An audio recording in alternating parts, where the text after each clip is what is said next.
আচ্ছা মাগো বলো দেখি রাত্রি কেন কালো, আর সূর্য রবি কোথা থেকে পেল এত আলো।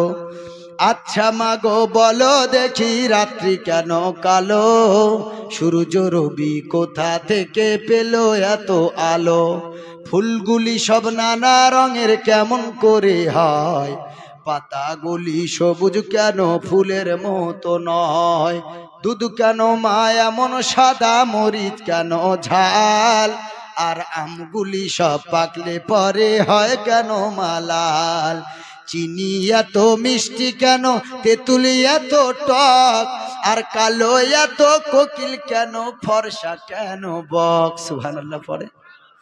চিনি এত মিষ্টি কেন, তেঁতুলি এত টক, আর কালো এত কোকিল কেন, ফর্সা কেন বক। গাধার কেন সিংহ যায় না, ঘোড়ার কাঁধে ঝুল, কলা গাছের হয় না তক্তা, তাই কি সৃষ্টি ভুল। মরব জেনে কোকোনাস কেন তৈরি করে চুলা, আর গান গেয়ে সে আগুন ধরায় এমন আত্মা ভোলা। কিউক পাখির নাই রে ডানা, কেমন খোদার শান, কিউক পাখির নাই রে ডানা, কেমন খোদার শান। ঘোড়া কেন দাঁড়িয়ে ঘুমায় বলো আম্মি জান। সারা বছর বেঙ্গুলি সব চুপটি করে থাকে, আর বাদল পানি পেলে কেন মাতাল হয়ে ডাকে।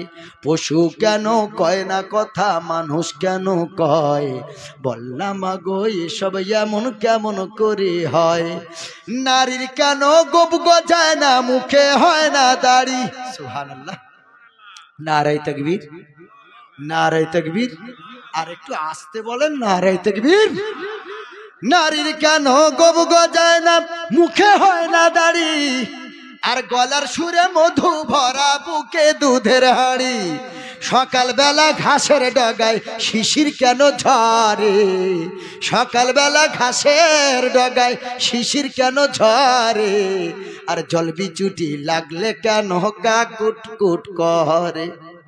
বাঘের কেন বাচ্চা হয় 12 বছর পরে, বাঘের কেন বাচ্চা হয় 12 বছর পরে, আর সিংহ শাবক জন্ম নিলেই শূন্যেতে লাফ মারে না।